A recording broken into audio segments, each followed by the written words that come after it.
All right, I think we've hit a solid number of attendees so far. So we're going to go ahead and begin. First of all, sorry we started a few minutes late. We were just having a few technical difficulties. We appreciate your patience, but really happy to have you here.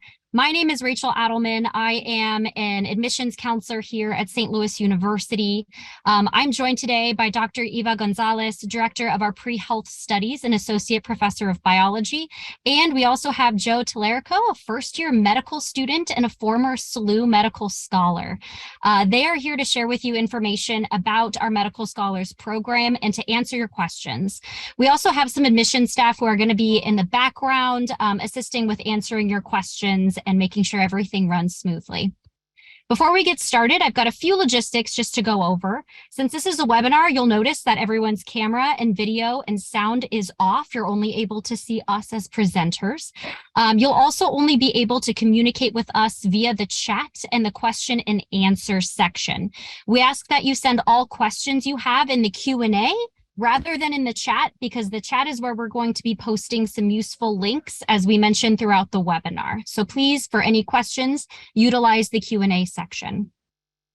The intent of this webinar is to share general information about the SLU Medical Scholars Program and what to expect if you decide to attend St. Louis University. It's designed for students who have been invited to the Medical Scholars Program and for their families. We will do our best to address all of your general questions in the Q&A section. But if you do have additional questions that are outside the scope of this webinar, we encourage you to contact your admissions counselor to go over details. Financial aid, major related questions, that might be best suited for your admissions counselor. We'll go ahead and put our link to find your admissions counselor in the chat for you all if you're not sure who your admissions counselor is. As we receive questions in the question and answer, we will be answering some of your questions during the webinar, but Eva and Joe will also be answering some questions live at the end of Eva's presentation.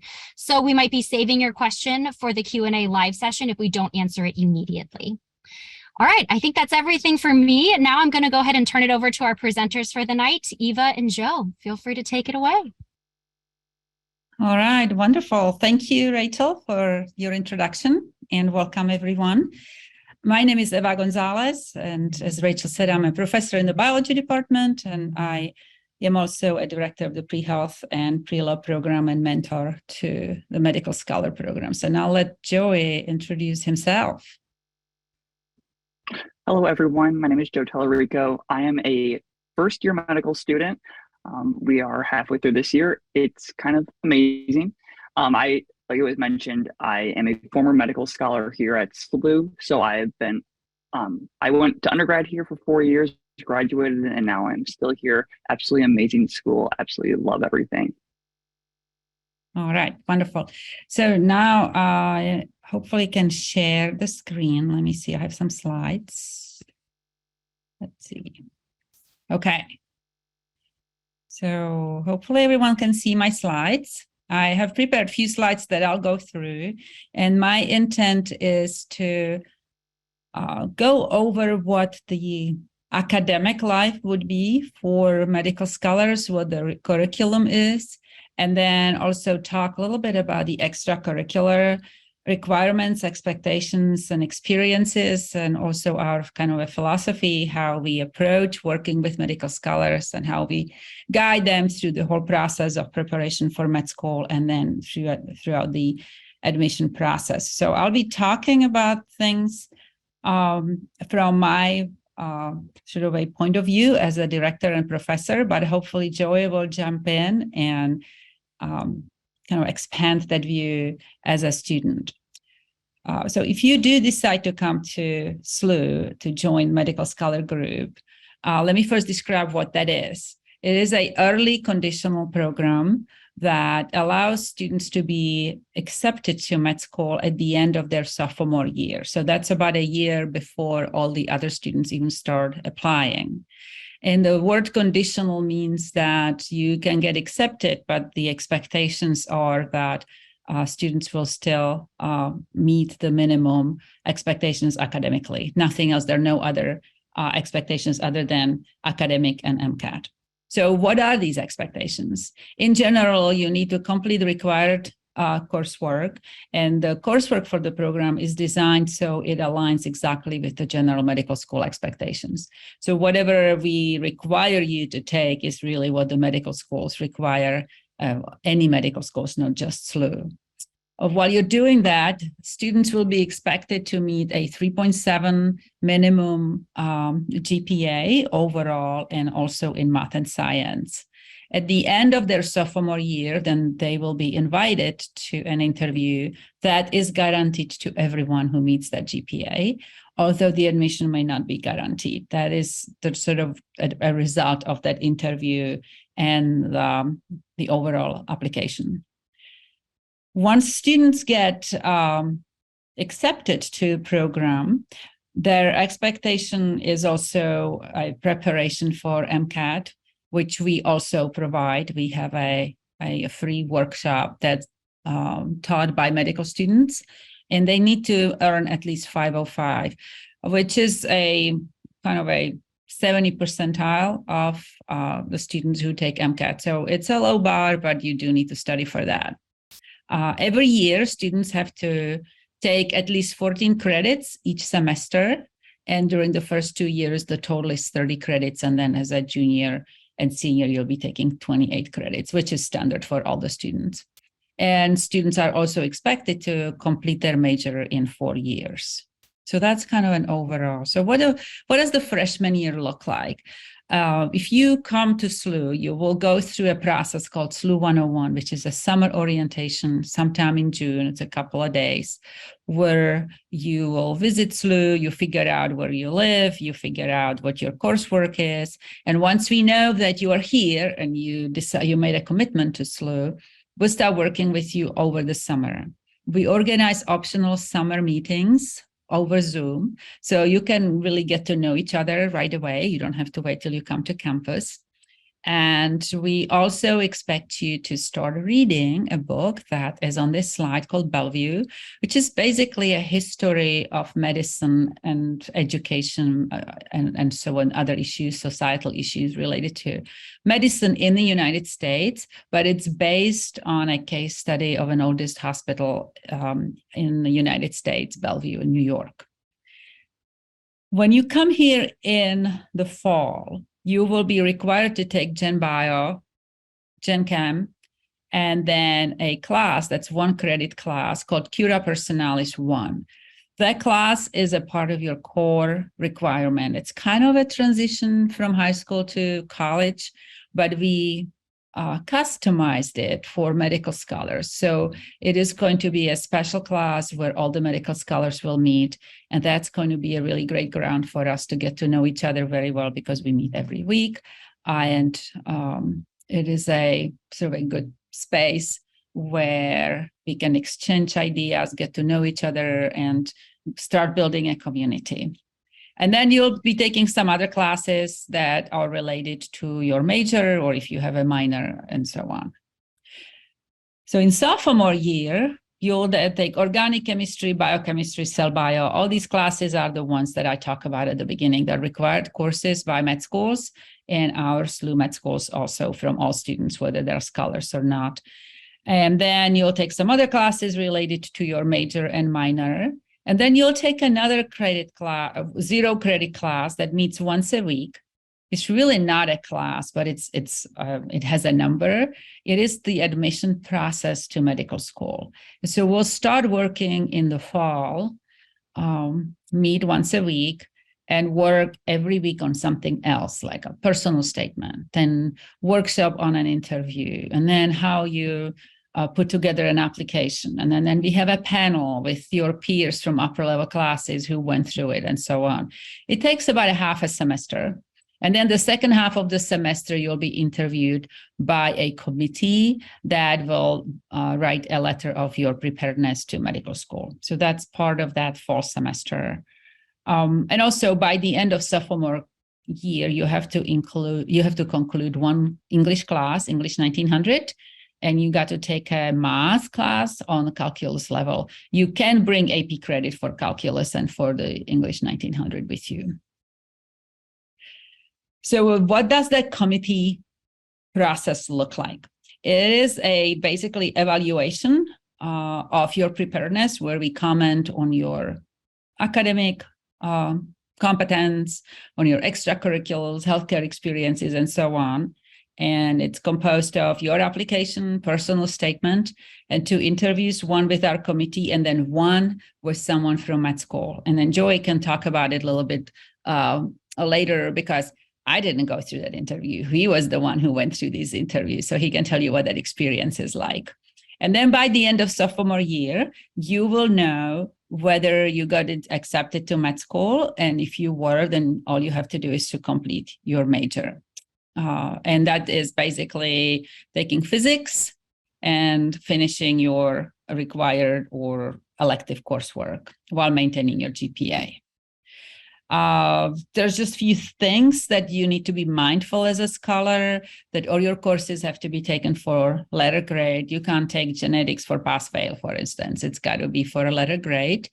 And all your science and math classes have to be taken in person. Obviously, there are exceptions to it, like during COVID, we did everything online. But in general, math and science, it has to be taken in person.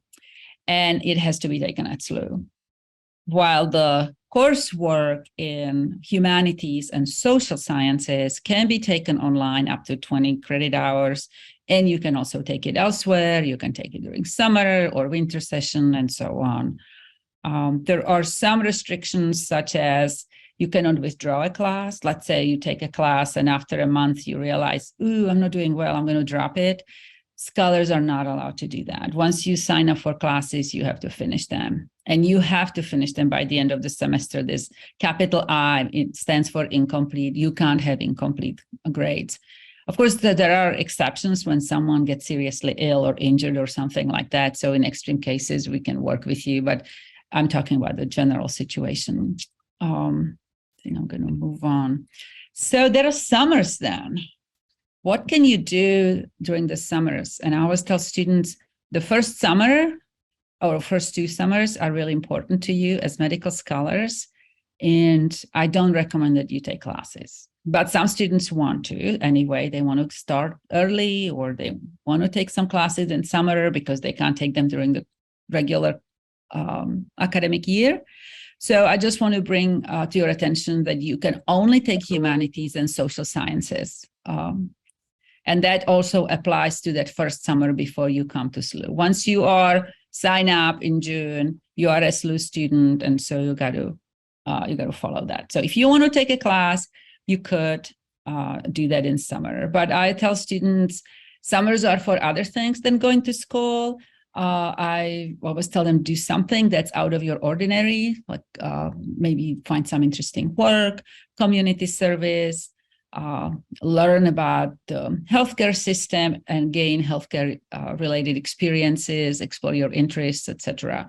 We also have summer meetings on Zoom for the incoming students or existing students, so you can meet your peers and talk about what you do, exchange experiences, and so on. And I inserted this slide here because I really like that just getting engaged is really important if you want to go to med school, because you need to grow as people and have more experiences other than just classroom.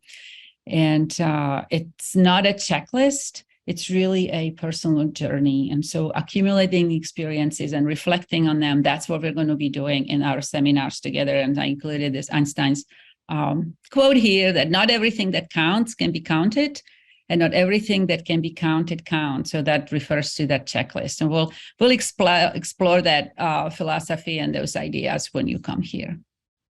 Another thing I recommend to students, especially during the summer, that it's good to read and learn about healthcare. And so I just put some covers of books that we read with students. We have a pre-health book club and meet a few times a year and just read a book. And so there are a few books, and as you can see, they cover a variety of topics that our students are interested in. And so these are our past readings that we have, like from a couple of years. So before I go to the extracurriculars, I'm going to stop and ask Joey, do you want to comment on your academic experiences and also on your experiences with the interview at medical school? Start with the academic ones. Yeah, absolutely. Thank you for bringing me back to those last 4 years of everything that I recently went through, because once I get into medical school, it's all completely different. But like Dr. Gonzalez said, a lot of it, really the only requirement throughout or throughout the pre-med scholars before medical school is keeping your GPA up. And it's very manageable to keep your GPA at that 3.7 level. And then obviously you have to have your MCAT score, but all that's very manageable to do. And I know, like, especially that Einstein quote, it's something that get involved in. Over the summer, you don't necessarily just have to, um, you can have fun. You don't have to take classes. You don't have to do research all the time. If you want to do research, if you have the chance to go shadowing, definitely do that as well. But definitely have fun and get involved with what you want to do, because that's what really counts throughout college. And then I can definitely comment a little bit on that interview process. For me, when I went through the interview process, I did the committee interview, which is that first one that Dr. Gonzalez mentioned. That one is for medical scholars. Seems like it's the bigger of the two, because you really don't know what you're going to expect, and you have to go and talk about yourself. How many times have we been able to just talk about ourselves and brag about ourselves? It's not super common. So that was a really different experience for me. The medical school interview, on the other hand, was very different for me, because I was the class who got hammered right with COVID with that. So it got delayed a little bit and it was on Zoom. Still a very fulfilling experience, but it was definitely a little bit different. It was my committee interview, I think, that really had a bigger impact on me throughout the medical scholars program. Okay, so thank you for sharing. And if you have any questions for Joey later on these topics, you can definitely ask him. So when we work with you, you go through this classroom experience, and that is typically, I would say, pretty much the same in any mainstream school, because everybody's going to take this chem and bio and so on. What differentiates schools is how they prepare the students outside of that classroom. And so how do we know what to prepare you for? One document that we use, and you will become very well familiar with this, is called Anatomy of Applicant. And so when you look at this figure on my slide, you see this green hat. And so that is a aspiring physician, you. And then there are all these symbols around. And those symbols represent qualities or competencies that med schools are looking for. So for instance, there is an umbrella there that represents how resilient you are in bad weather or tough situations. Or there are these three little people. So those would be social skills. And of course, a pencil would be writing, communication skills, and so on. And one thing I want you to notice is that not only are these 15 competencies, it's not a checklist, they're all interconnected. So when you do one thing, when you have one experience, you never cultivate just this one competency. It's typically related to other qualities and skills. And so we use this, this is a cover page of a 27 page long document that we will work with and help you to guide you so you can cultivate and foster these competencies and experiences. So when you go to med school for an interview, you're going to be shining and you're going to be confident and you're going to be prepared. So that's one of our important tools. So that's what we do in our office. We don't help you with academics. That's what the academic departments are for. But we help you with those secondary components of your application and preparedness. That's why we're called secondary advisors. We put a big focus on peer mentors. I believe that building a community is important. And so we provide a space where you can connect to each other as a cohort, but also to upperclassmen, and have a group of students that we call health ambassadors. And those health ambassadors are sophomores, juniors, and seniors. And they work with you from the student perspective. So today you have a Joey here, and he can talk about what it's like to be a student, and he was also in the honors program, so he can talk about that. But we have these students who are there for you every time you need. And sometimes we force you to actually be in contact with them, because it is intimidating at the beginning to just come and start talking to somebody. So we provide that space and structure that you come into contact with them. We also provide workshops, organized workshops, where we'll help you with preparing, personal statement or prepare for an interview and so on. We have this big platform called Big Interview, when you can practice interview on a computer before you actually do that in person and so on. It is also important that we stay connected and we communicate. So we have this platform called Canvas, and I post, or our office posts, information, whether there are announcements, reminders that something may be due, or if there is a job opportunity or something like that, research opportunity. So we have this space where we can communicate with each other internally within St. Louis University. And then, of course, there's a coursework that I have already covered. And we also have a shadowing program. One of those experiences that you'll be expected to have is to know what physicians do. And it is difficult, especially if your parents are not physicians, to get those experiences. But even if they are, you need a diversity. And so we match our students with physicians in SLU Hospital and Children's Hospital, so you can go and observe them. Okay, so then there are other resources. I'm going to mention that very briefly. You are also, because we're a Jesuit school and our mission is serving others, so you'll be expected to demonstrate that you truly are committed to that kind of service, because physicians really serve others in need. And one way to do that is to get engaged in community service. And we have a Center for Service and Community Engagement.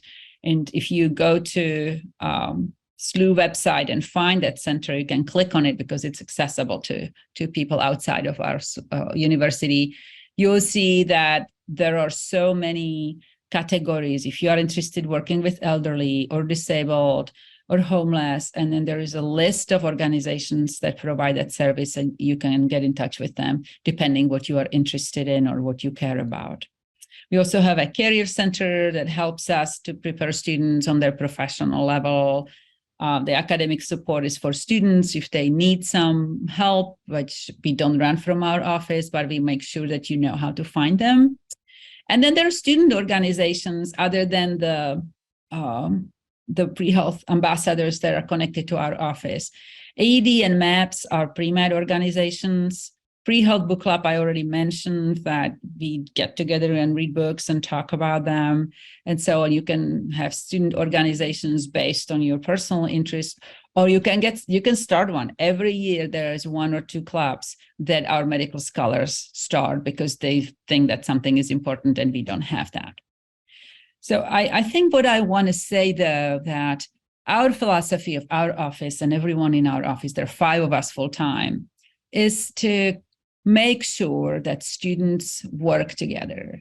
I often hear how competitive it is to med school, and everybody has to get elbows out and just compete and compete. And I don't like to use that word because I think that's pretty stressful and does not encourage for students to work together. So our approach is to encourage you to get to know each other, to take classes together, to study together, to share resources, to do community service together, because you are on that journey together. But working together rather than competing with each other, you will become more competitive if you help with resources. I think that being part of that community, and not only in a cohort, but connecting to upper level students and medical students who used to be in your seat, is make you more compelling and more caring. And I also believe that it creates a social support network, and contributes to your well-being, mainly mental well-being, because you go through things together. And so that is our approach. The way we start that, when you come to SLU and you sign up for that CP1, the Cura Personalis class, the first week we have a party. We rent this beautiful Jesuit library that we have here, and invite all the freshmen well, invite, you have to come. That's required. It's going to be part of the class. So you show up for your first class in that library, and we invite sophomores and juniors and seniors and medical students, and the dean from med school comes, and whole our office shows up, and some people from honors, and we have a party. We get to know each other. You get a homework on that party. Everybody gets a little card, and you have to talk to 3 people who are not freshmen and ask them questions, what it's like to be a pre-med at SLU, and then you write a reflection about it. But typically what happens, we expect that party to be an hour or 2, and what happens after 3 hours, we keep pushing people out of the door because they're all having a good time, making friends because you just came, you're new, you don't know anybody. Everybody walks in quiet and nervous, and you are leaving out of the door after you just made a bunch of new friends. Everybody's taking phones out, exchanging contact information, making various groups, and so on. And that's how we start. And I want to keep it that way. So that is what I think it distinguishes us, that in building a community, we become more competitive and more accomplished. Here's a picture of our pre-health ambassadors this year. Not all of them are scholars, but some of them are scholars, and not all of them are pre-meds. There's some who are pre-PA, and some of them want to become dentists or optometrists, but it's a mix of students who are interested in health professional schools, and they work with medical scholars as well as traditional pre-meds or pre-health students. So I think this is a time for me to stop. Maybe Joey, can you say something about your specific extracurricular activities? What did you do that helped you grow and prepare outside of classwork? Yeah, so I know a big thing that I was always involved in, still am involved in. It was technically a class, but I was always involved in band, contraband and pep band at SLU. It was, like I say, it was technically a class. A lot of times I took it as a 0 credit class because it was something that just allowed me to have fun, to grow a little bit, and to experience something else that was not just math, science, your history classes, everything like that. And for me, I was a psychology major, so all my psych classes as well. It allowed me to do something outside of that. And like I say, the biggest thing, just enjoying my time here at SLU. I'm still involved with the contraband, still involved with the pep band, and it still is a ton of fun for me because I still get to do the same things, have fun, blow off a little bit of steam if I'm having a long day, and just grow a little bit outside of my coursework. Okay, great. I think what I'm going to do, instead of me asking Joey a question, what he talks about, I let everyone else ask. And if we don't cover something, I can maybe bring it up later. But should I let everyone else ask questions?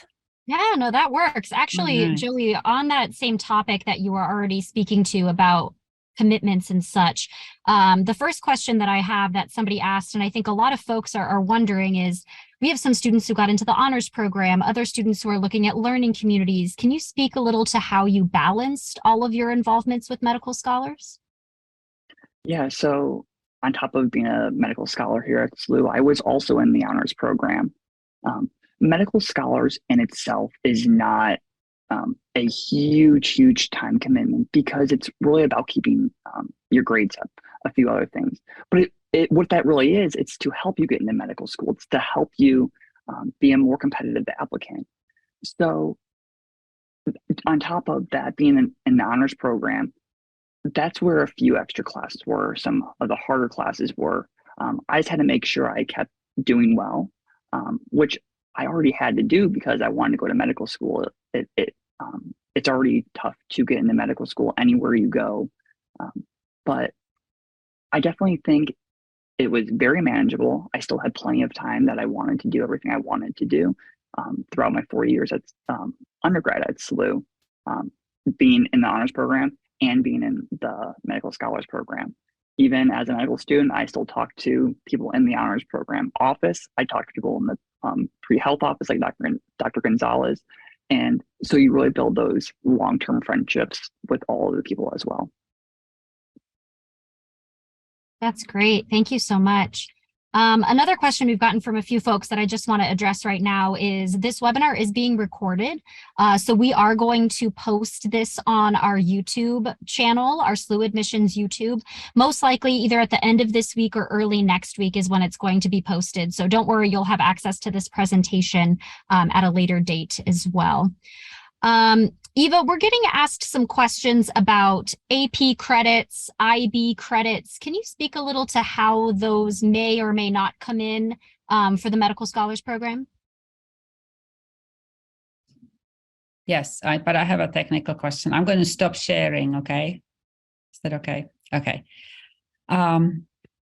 So credits. You can bring AP credits for whatever your credits have.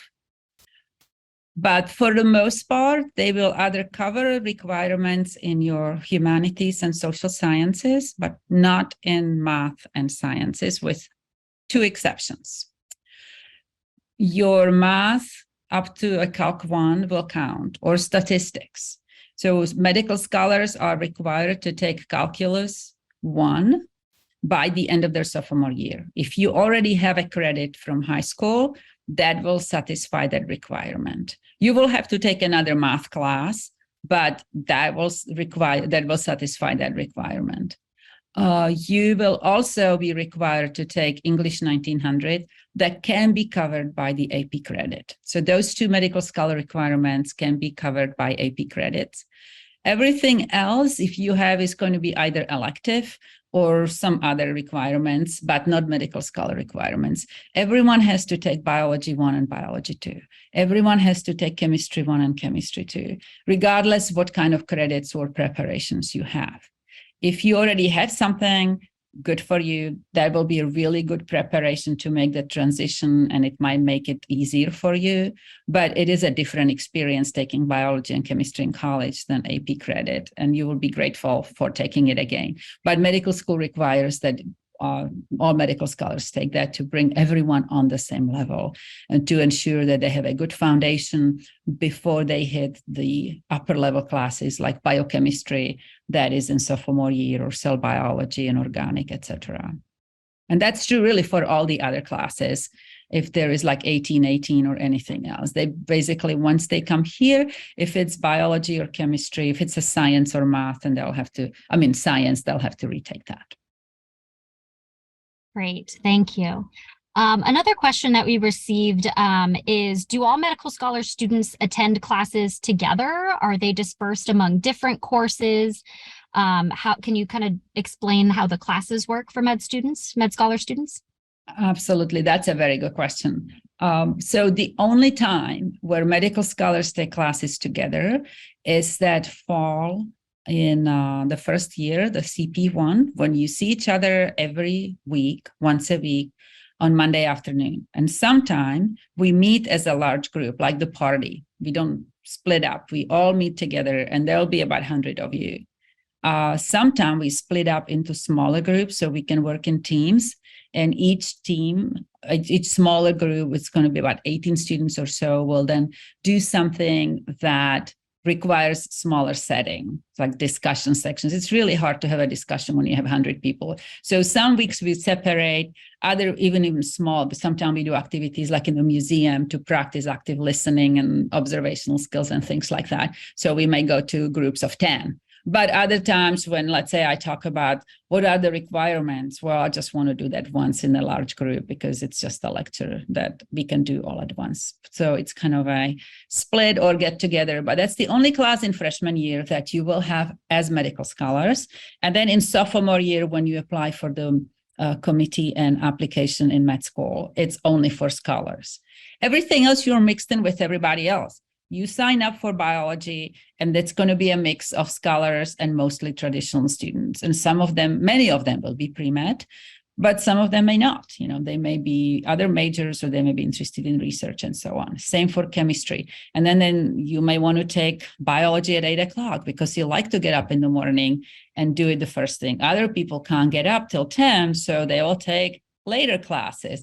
And so we don't want to force people into the same group. You also need to meet the rest of the community. So other classes will be taken with others, depending on what and when you want to take it.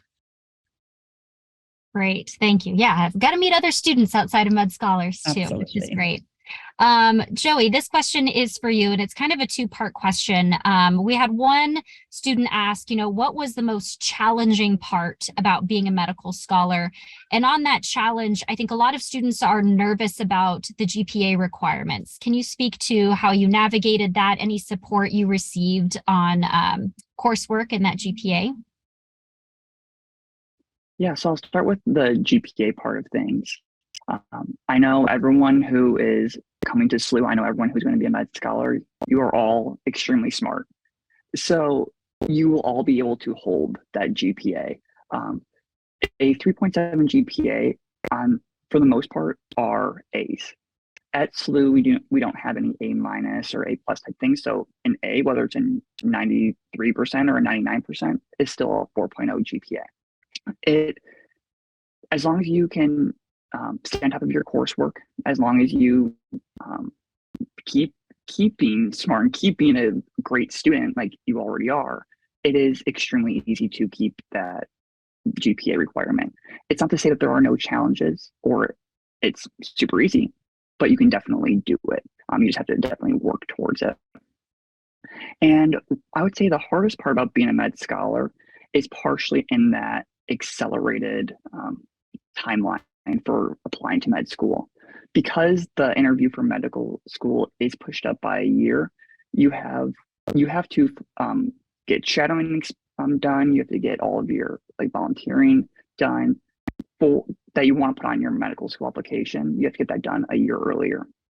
Every medical scholar, they are able to do it. Like Dr. Gonzalez already said, they do. The pre-health office does have those that help that I even used to get some shadowing experience. But that was definitely a little bit more challenging because you are trying to get used to your freshman year of college. And by second semester, you're trying to look for some of those opportunities to shadow and to definitely volunteer as well. Can I add to it? Yeah, please. I really hate correcting Joey. But Joey said, and I don't know whether he meant to say that we don't have A minuses. We do have A minuses. Maybe Joey never made an A minus. So if he never made an A minus, he wouldn't know. And there are quite a few medical scholars who end up being 4.0, but you can make A minus, and A minus is 3.7. So you can even make a B plus because they may average with another A. So it's not that you always have to make an A, but overall, the average would be you got to be A minus student to maintain that medical scholar status. And I would say I totally agree with Joey that everyone who was invited is, based on the information we reviewed, perfectly capable of staying in the program and being successful. The most challenging thing, I think, from my point of view, is for students who feel that high school was easy. They study the night before, make an A. And so they're smart that they don't need to study, and at least not as hard. And then they come to SLU and they use the same study skills and the same time management and find out very quickly that that doesn't work in the university or college level. And so how you make that transition from your habits in high school to new studying skills and time management is really the most important thing, more important than whether you're smart enough or intelligent enough. It's really mostly in the time management, which we have resources for that. We dedicate a couple of weeks just to how you become successful college student. Wonderful. Thank you. We're getting this question in a couple different ways. And Eva, I think this is more geared towards you, but a lot of students are wondering, for those who might not matriculate to the medical school from the interview, what are the most common reasons that you see students leave the medical scholar program or not matriculate to the medical school? Yeah, that's also a very good question. So some of them, it's they don't maintain the GPA.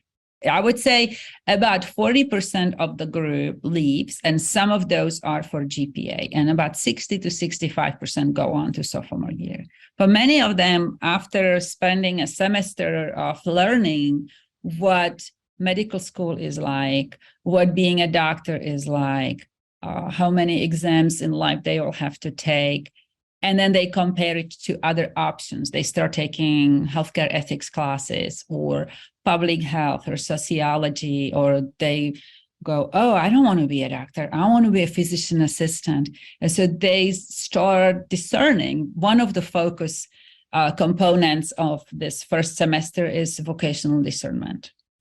And we make sure that students know what they're getting into and why they're doing it. What is their motivation? Because that is one of the major things why med school will or will not accept students. Because if you go to an interview, you clearly academically are capable because you are an A student. But then med school is looking for things like, do you have enough experiences to know what you're getting into? And if so, what is your motivation? And so some students after that process will decide that it's not for them. Yes, last year we had this event, we call that So You Want to Be a Doctor. And we invite several physicians, different specialties, and it's a panel, and we ask questions, and students can ask questions, so they will learn about physicians and their work. And two of them came late to that.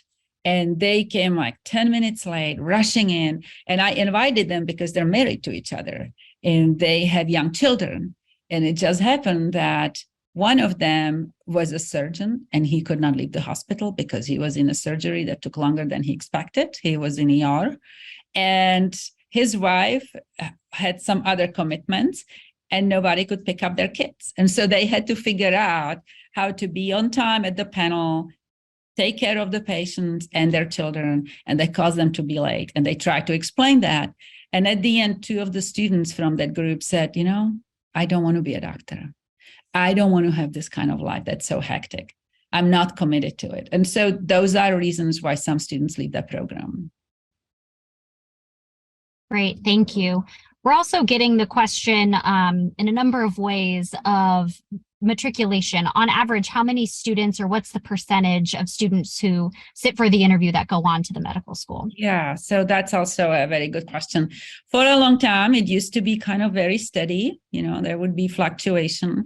And it was somewhere between 86 to 94% of students who interviewed at med school were also accepted. So almost everybody for a number of years.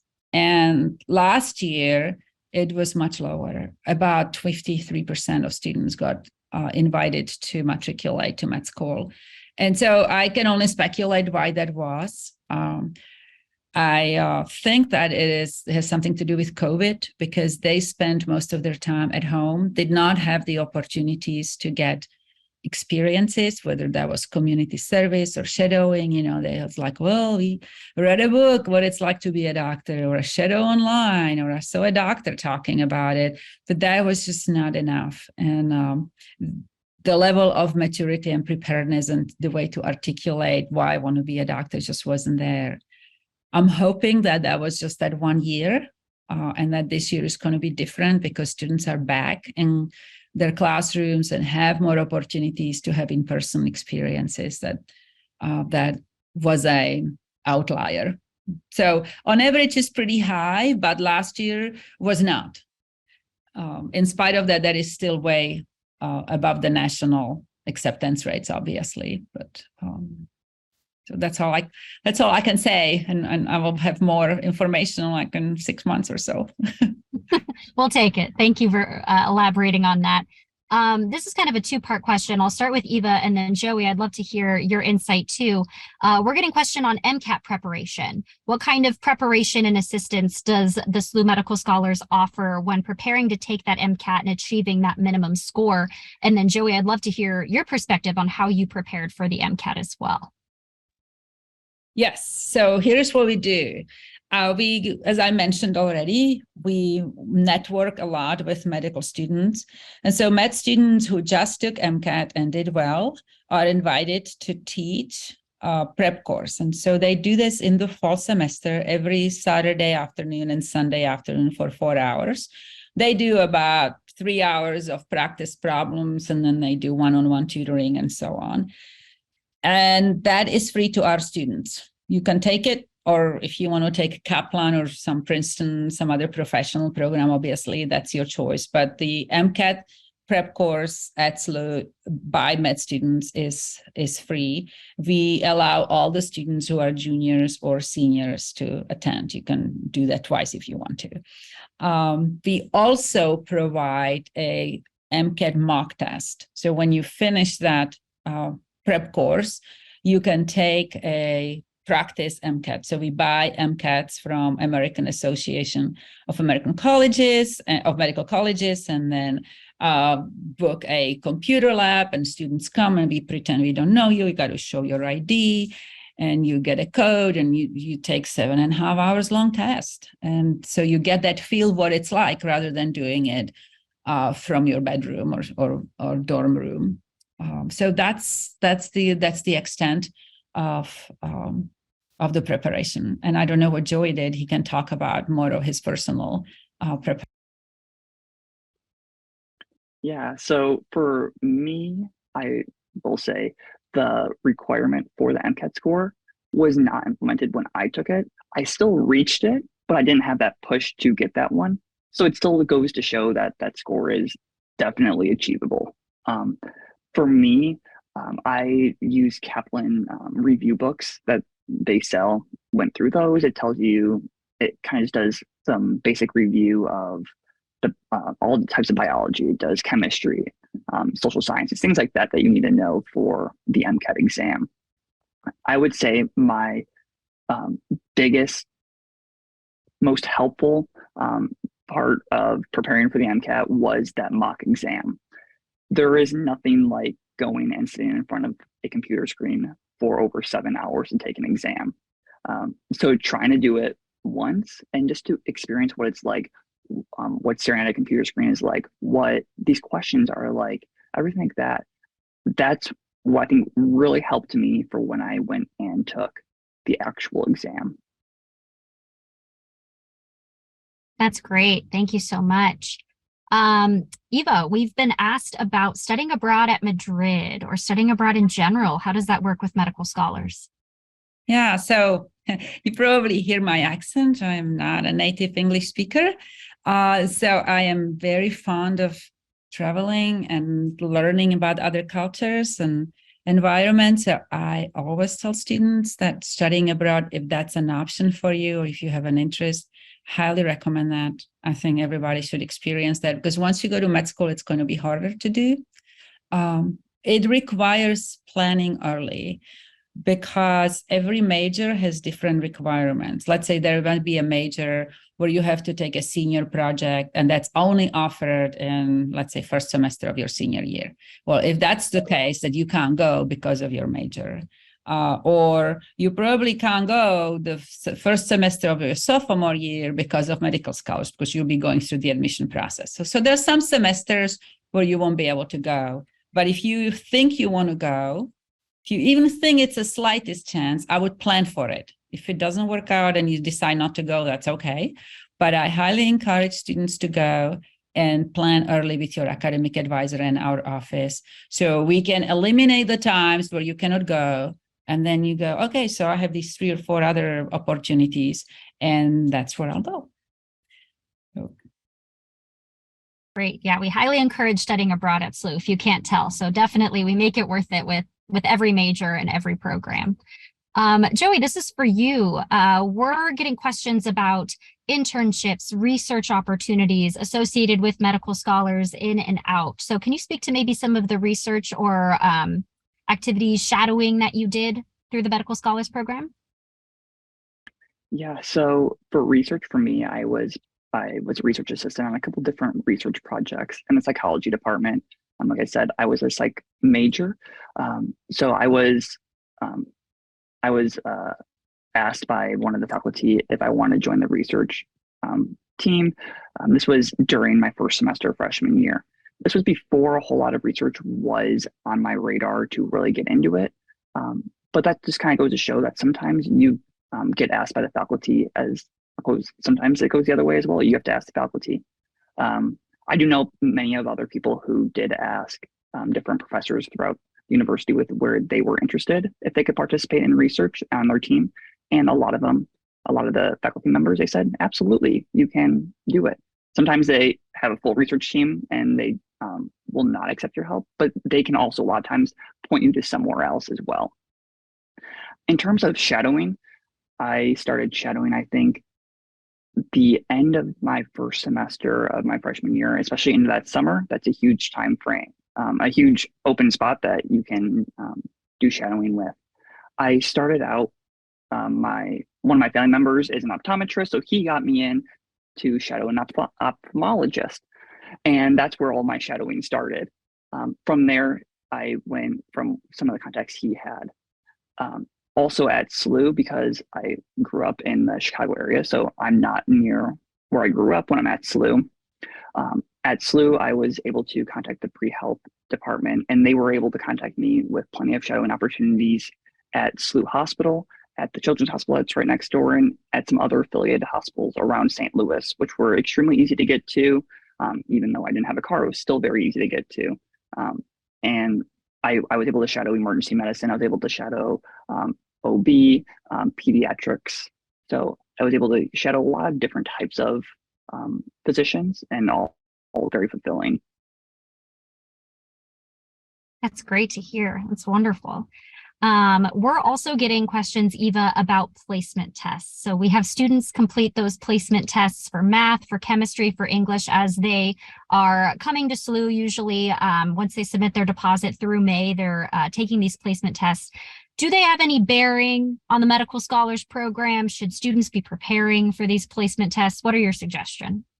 Oh, yes. Yes, you do need to take those placement tests seriously, because if you just kind of like, oh, I'm just going to take it and then don't do well, then there's going to be a problem, because you may not be able to take either math or chemistry on the level that med scholars expect. So it is important to take that seriously, so you can take the Gen Chem that you're required to take in the freshman year and the math that you need. Otherwise, you won't be able to participate in the program.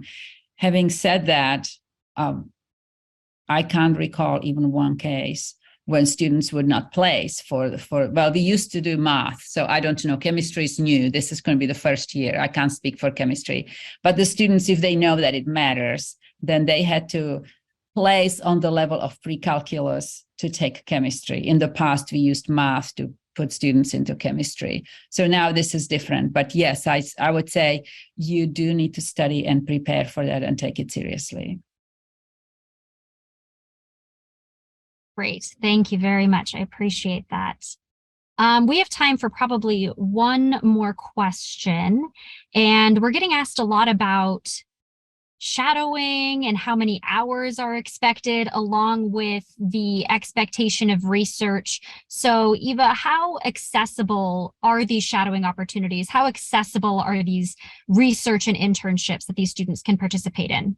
Okay, so let me address the shadowing first. There is a specific number. Med school wants minimum 60 hours of shadowing with a variety, I would say at least 3 or 4 physicians. We tell students that's the bottom line. Aim for 100 and 5 specialties. We do have resources to match students. The trouble is that hospital does not let students shadow while they're freshmen. So you have to finish your freshman year or have at least 30 credit hours. So then there is the entire summer, which is great if you are from St. Louis. If you are from St. Louis, you finish your freshman year, you shadow in May, June, and July, you're done, right? If you are not from St. Louis and you cannot stay to shadow, then you can still shadow some in your sophomore year, but I tell students to rely on that is not a good planning, because you'll be taking organic, you'll be taking cell bio or biochemistry and other classes. And it may be difficult to fit shadowing, because maybe a physician will say, oh, sure, send them in. I have time on Wednesday. Well, on Wednesday, you have an organic lab. Okay, I'll do it on Thursday, or on Thursday of something else. So it's difficult outside of ER to get hours, because ER is open, 24/7. But so if you are not a SLU student I would say you will be a little bit more on your own. You'll have to do a lot of calling. And like Joey said, I knew an optometrist and he hooked me up with ophthalmologist. And then that person hooked me up with someone else. And so students often do that. They call, and then once they know somebody, they also help each other. We have students that say, oh yeah, I shadow with this doctor.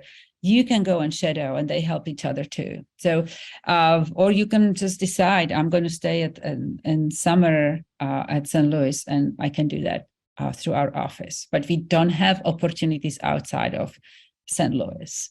So that was with respect to shadowing. But typically, that's not a problem. I think students have more shadowing hours that they need, because once you start doing it, like in words of one of my students who said, I just don't want to go home. That is so awesome. So students don't have trouble getting shadowing hours. Research is different because research is not required. The medical school understands that you go through the admission process in your second year. And by the second year, there is not that much you can accomplish as a student, especially when number of faculty don't necessarily know you in your freshman year, and they don't take freshmen sometimes. They say, well, come and talk to me when you finish your intro bio or something. That's not true for everyone, but it is definitely not required. However, it is a big plus if you get involved in research, because it is important for physicians to know how science informs their practice. It is important for you to know how knowledge is discovered, what the process of scientific discovery is, and so on. So I encourage students to look for research. There are several opportunities. For instance, in our department in biology, we have one faculty, and she keeps, at the moment, she keeps a spreadsheet with all the members who have research labs and are looking for students, because every professor who does research has graduate students, and every graduate students need help from undergrads, because that individual professor can't do all their research on their own. So they need students. They're looking for students who are curious, who are committed, who help. And I mean, that's what we're here for. We love to work with students. So you can either reach out to that person in each department, or I tell students, like, go and look on the website, see who does research in medical school and has grants. If they have grants, that means they have money and they need to do the research and they need help, send them an email. Or good thing is if you get to know your professors, like Joey mentioned that there was a professor who invited him to do research. I promise you, if you sit in first, second, or third row, you get to know your professors. And that's how you get research positions. That's how you become a TA or supplemental instructor. That's how you get good letters from them, and so on. So once you're here, once you settle, you'll figure out research if you want to. Great. Thank you so much. In the interest of time, we're a little bit over, but so many great questions. I do want to say that we weren't able to answer all of your questions. They came in all of a sudden. So if there's anything you want follow-up on, please feel free to contact your admissions counselor as well with any additional questions. We're happy to answer those. We also want to encourage anyone who hasn't visited our campus yet to visit campus. We'll go ahead and post our visit link in the chat, and you can schedule a visit via that link provided. And then please also reference the admitted students website for next steps in the enrollment process.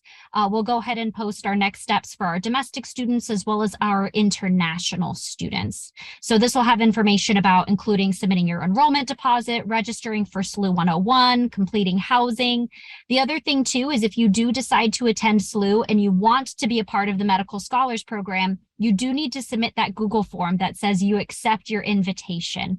Some students forget to do this, and it's a very sad day when they do. So please, if you decide on SLU and you decide on the Medical Scholars Program, please remember to submit that form and to contact your admissions counselor if you don't have access to that form. Again, we'll be posting the recording of this presentation on our YouTube channel in the week ahead. So if there's anything you missed or want to go back, don't worry, that will be posted. But I do want to thank everybody for your attendance tonight. And thank you, Eva and Joey, for spending time in your evening to inform us more about the Medical Scholars Program. Thank you all for attending, and we'll go ahead and wish everybody a great night, afternoon, evening, wherever you are in the world. Thank you, folks. Thank you. Thank you for having me. Thank you, everyone.